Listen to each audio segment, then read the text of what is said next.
Many are called, but few are chosen.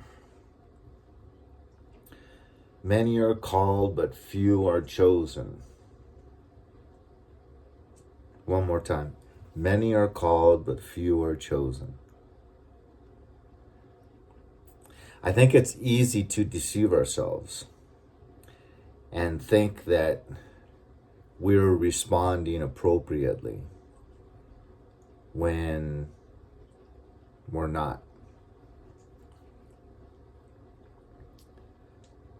We really, really have to put some skin in the game. I thought for 40 years that I was in Christ's favor. Yet I'd only go to church once or twice a year. I almost never prayed. But I knew him and he knew me, and I thought that was good enough. I loved talking about Jesus to anyone that would listen. I loved helping people. But that really was kind of just the way God made me. And I wasn't responding appropriately to the call. So just being the way God made you and loving those that love you is not responding to the call. Responding to the call, let's look at a relationship, like a really, really strong marriage or a really, really strong relationship between a parent and a child. It is daily putting in a lot to that relationship.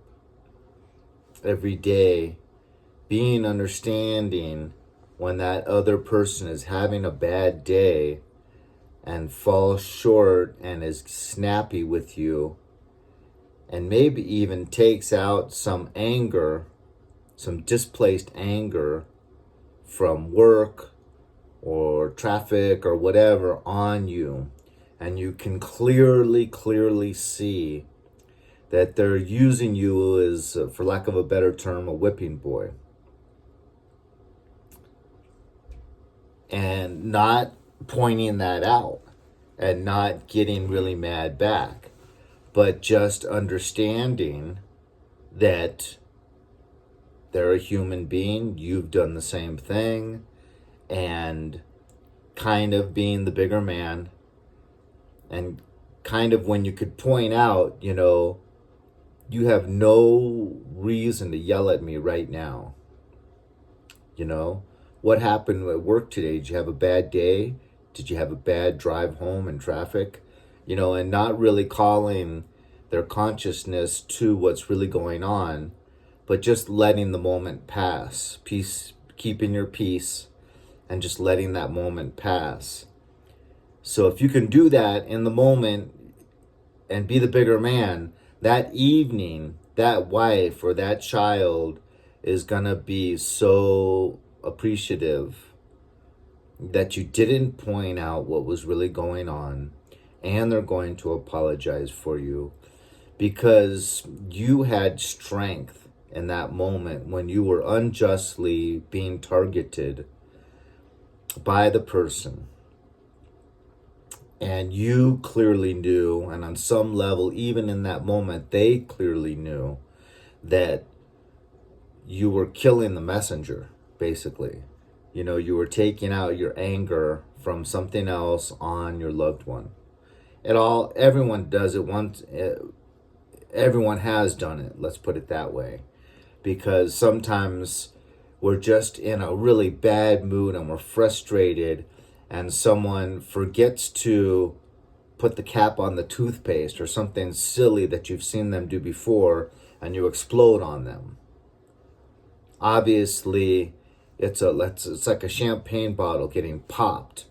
You already had all of this carbonation in your bottle, And it was just something that toothpaste cap not being on there that allowed that cork to pop, and you unleashed all of this built up carbonation that was in your bottle that had nothing to do with them, because something like the cap not on the toothpaste at the most would require, oh, you left the cap off the toothpaste again. It just mentioning it without anger would be really about the most it's appropriate. So using myself as an example, how in the heck did I think that? How in the heck did I think that I was good, that I had answered the call when I wasn't even asking for forgiveness for sins? But then again, I didn't really know better. I didn't know that getting a little bit drunk once or twice a week was sinful. I didn't know that raising my voice in anger towards a family member or towards a co-worker was sinful. Heck, I didn't even think smoking pot was all that bad. But that's how Satan works, right? He's able to wiggle his way into our way of thinking. And everyone does it, That's no big deal. You work very, very hard. Of course it's okay. This is an herb that God has created. And it does wonders for keeping you sane. And at the end of a hard, stressful day, this is a natural product that he created. And I even think he wants you to smoke this because he created it for this reason.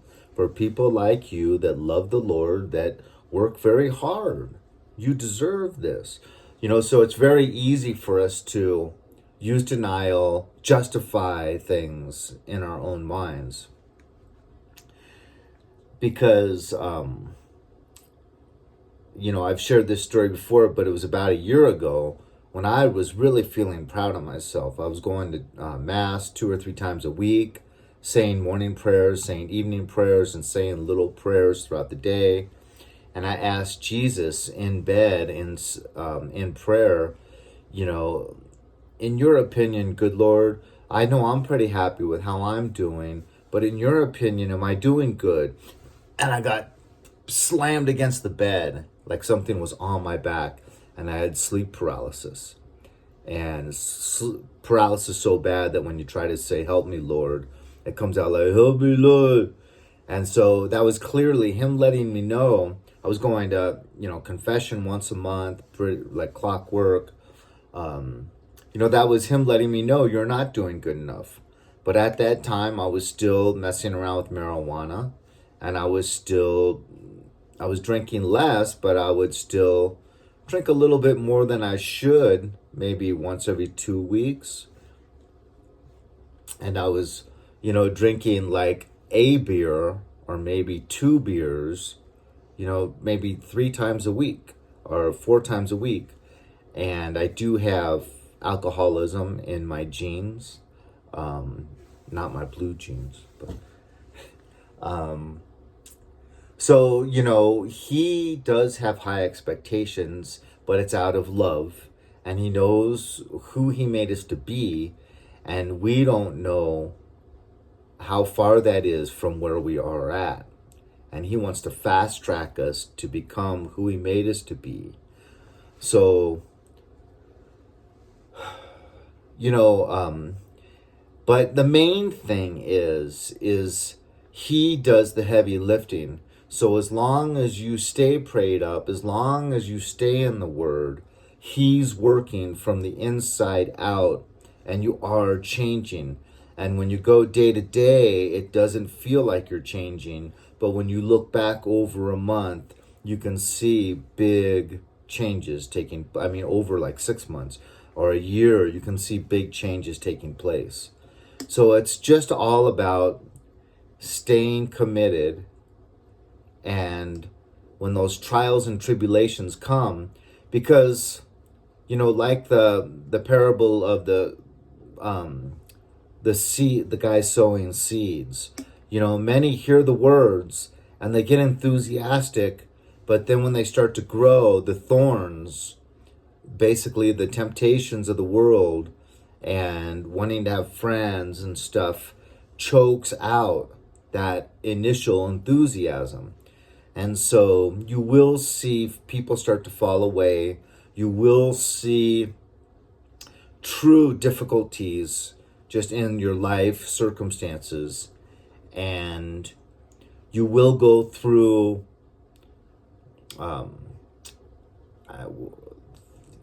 where God feels very distant at times, even when you're staying on the straight and narrow.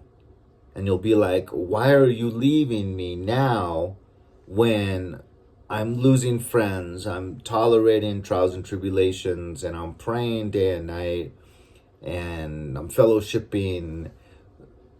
Why are you distant now? And you'll get no response. You just have to keep going.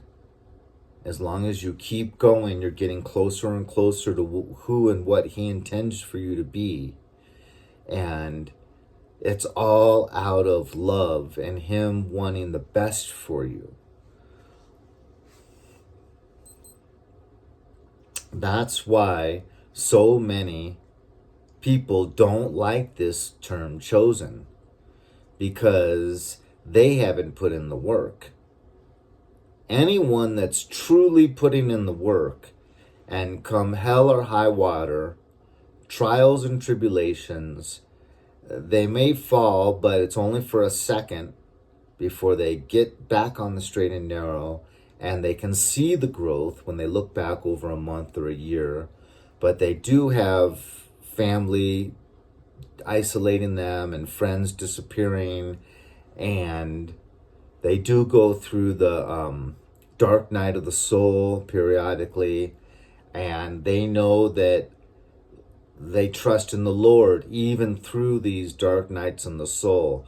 They have true faith that continues to grow on who and what Jesus is, that He is exactly who He says He is in the 4 Gospels. And a lot of people are maybe like I was, that thought that they were doing okay when they weren't doing, putting almost anything into that relationship.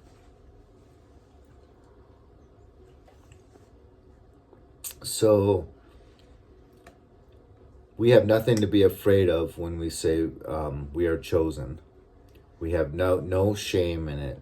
And all it means is that we're not giving up. It doesn't mean that it's merit-based, because we are weak. Our works are like dirty rags. We know this. It's because He is working in us as long as we don't discontinue aiming for the narrow gate. Paul says, as long as we run the race to the finish, we will be rewarded.